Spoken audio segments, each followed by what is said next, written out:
And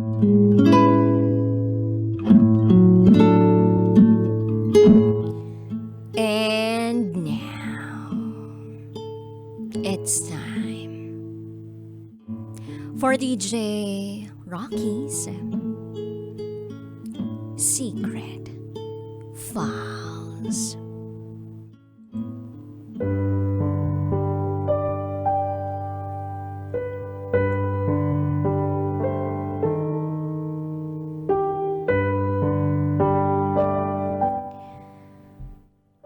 Ngayon ko mas napatunayan na sex lang ang gusto ng mga lalaki.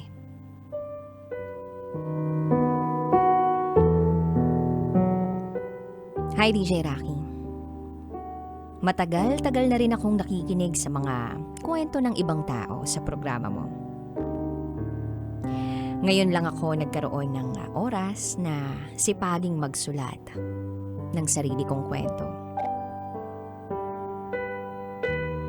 Gusto kong ibahagi ito sa lahat ng mga nakikinig sa iyo. Itago mo ko sa pangalang Dina, isang Tarlakenya. At ito, ang aking secret file.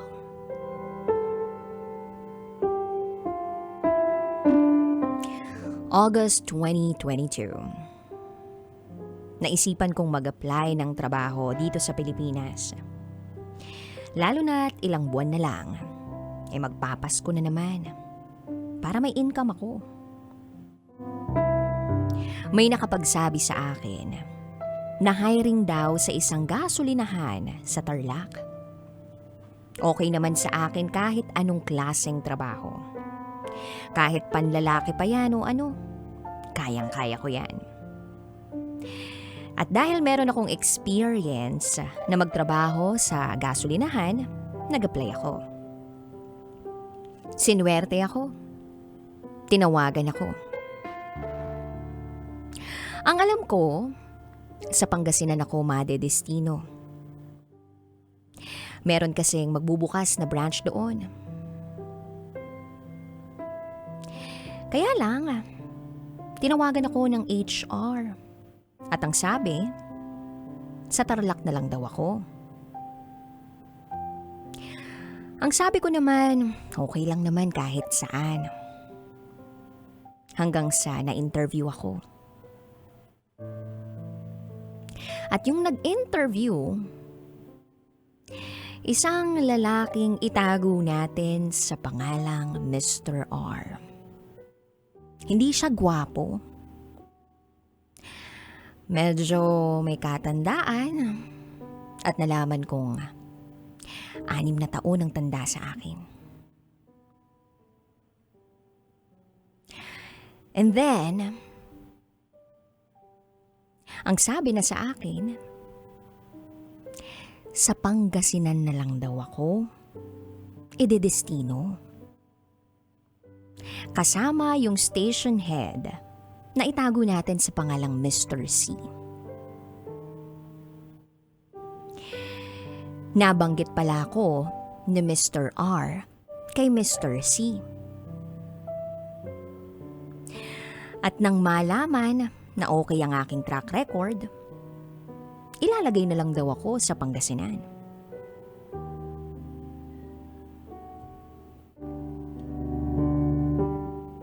Meron daw naman akong makakasamang ibang babae na pwedeng magstay in.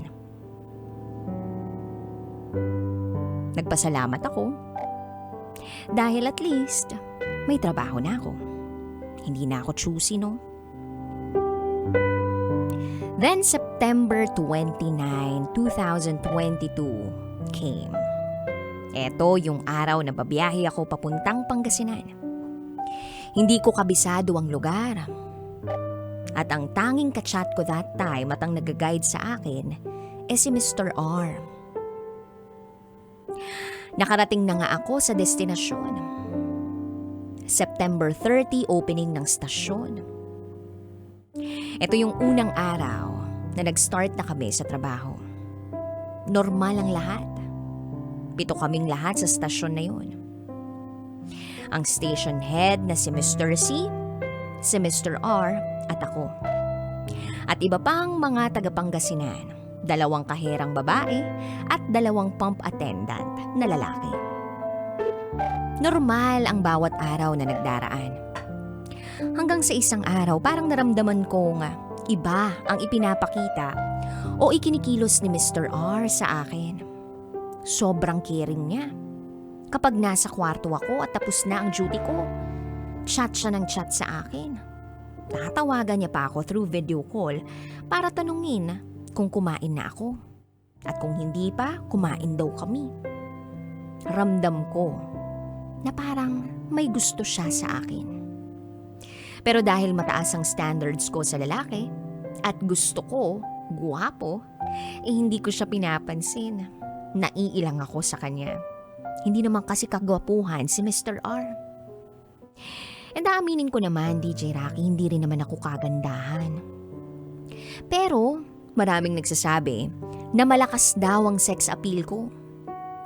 Ako kasi yung klaseng babae na maraming kaibigan.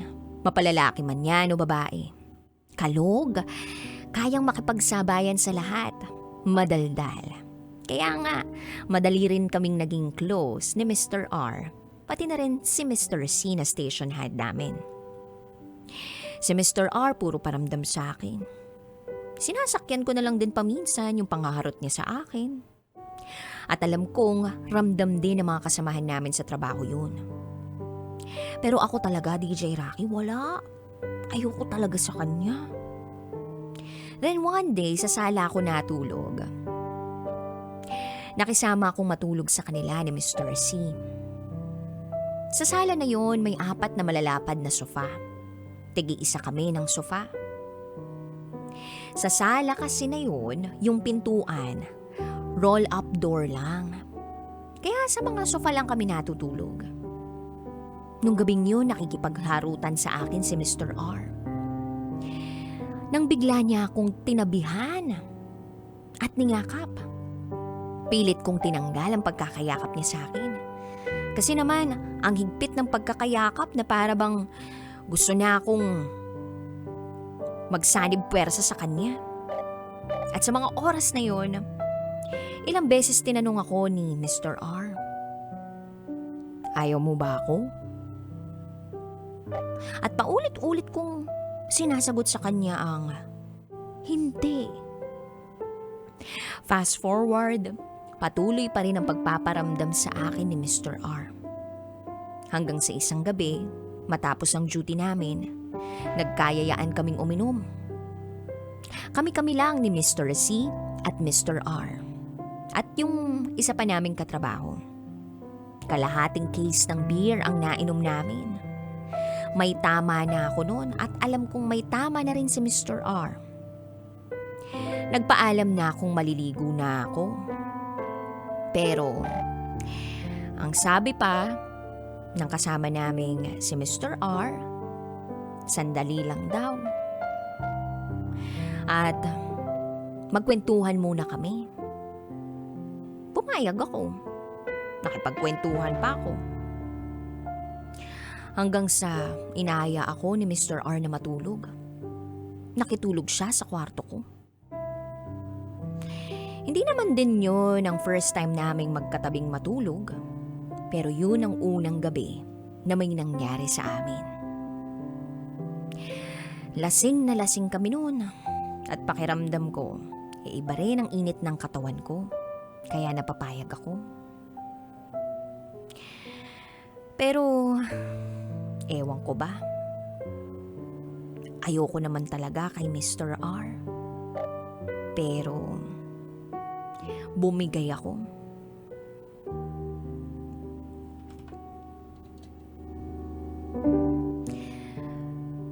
Then after that day, parang nag-iba si Mr. R sa akin. Hindi na siya katulad ng dati.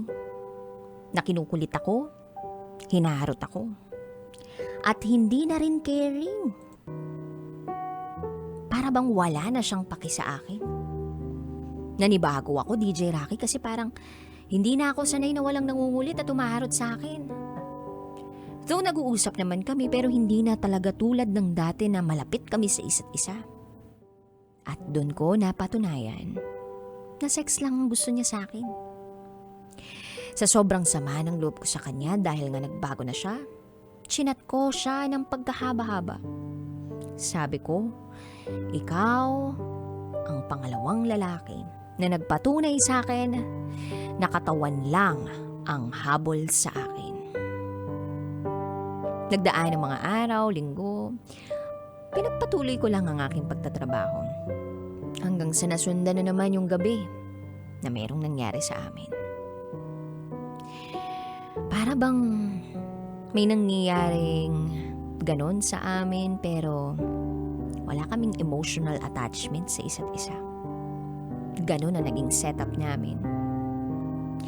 And fast forward, napansin ko na sa sarili ko na nagkaka-feelings na ako kay Mr. R.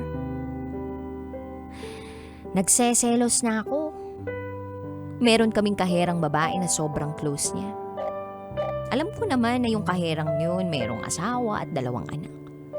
Ewan ko ba sa tuwing nakikita ko silang nag-uusap parang nasasaktan ako. Patuloy pa rin ang setup namin na gano'n ni Mr. R.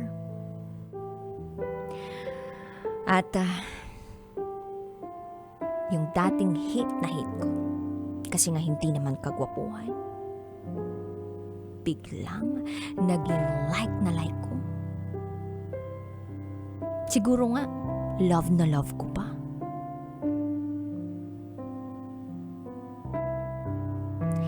Sa ngayon, nasa Tarlac na ako. Biglaan na lang din ang desisyon kong umuwi dito. Nag-resign na ako sa trabaho. Bakit? Nasasaktan kasi ako. Nasasaktan ako na ganun na lang yung pagtingin sa akin ni Mr. R. Feeling ko talaga katawan lang ang habol sa akin. Durog na durog ako ngayon. And then one day, bumalik ako ng Pangasinan para kuhain lahat ng gamit ko. Si Mr. C, niyaya ako bigla na mag-inom bago ako umuwi. Si Mr. C, siya yung station head, diba? Naging close ko rin naman siya. Para ko na siyang kuya. Patapos na sana kaming mag-inuman ni Mr. C. Nang biglang sumunod si Mr. R. Wala akong choice kundi makisama. At nang matapos na kami, nasa daan na. Nag-aabang ng masasakyang bus. Ewan ko ba kung lasing si Mr. R, kinukulit niya ako na wag na lang daw muna akong umuwi. Magpalipas na lang muna ako ng gabi doon. Alam ko sa sarili ko na gusto ko pa siyang makasama. Pero ako na lang ang iiwas. Ayokong mawasak at madurog. Nang bigla niya akong yakapin. Hintayin mo ako, huwag ka muna magbo-boyfriend ha. Babayaran ko lang yung mga utang ko dito tas magre-resign na rin ako. At iuuwi kita sa amin. Ganun ang paulit-ulit niyang sinasabi sa akin. Oo, DJ Rocky, marami siyang utang sa station dahil sa pagsasabong niya. Paulit-ulit ang mga salitang hintayin mo ko. Hindi ko alam kung anong mararamdaman at iisipin ko. 3 linggo na akong nandito ngayon sa Tarlac.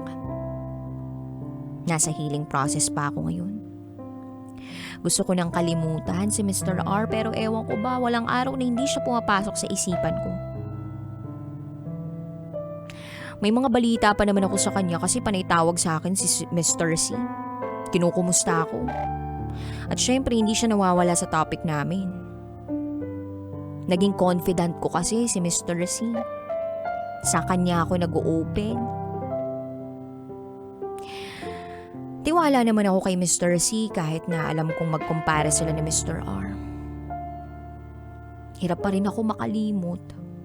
Gusto kong umiyak, gusto kong may maiyakan para mabawasan lahat ng sama at sakit na nararamdaman ko. Mahirap at masakit. Kaya nga sa mga nakikinig ngayon ng kwento ko, lalong-lalo na sa mga kababaihan, huwag niyong isusuko ang bataan hanggat wala kayong label. At para naman sa kalalakihan, please lang, huwag niyong guguluhin ang buhay ng babae kung hindi niyo naman kayang panindigan ng hanggang dulo. Huwag puro katawan lang. Matuto kayong magmahal ng totoo. Sana may matutunan kayong aral sa kwento ko. Hanggang dito na lang po, DJ Rocky. Muli, ako si Dina at ito ang aking secret file.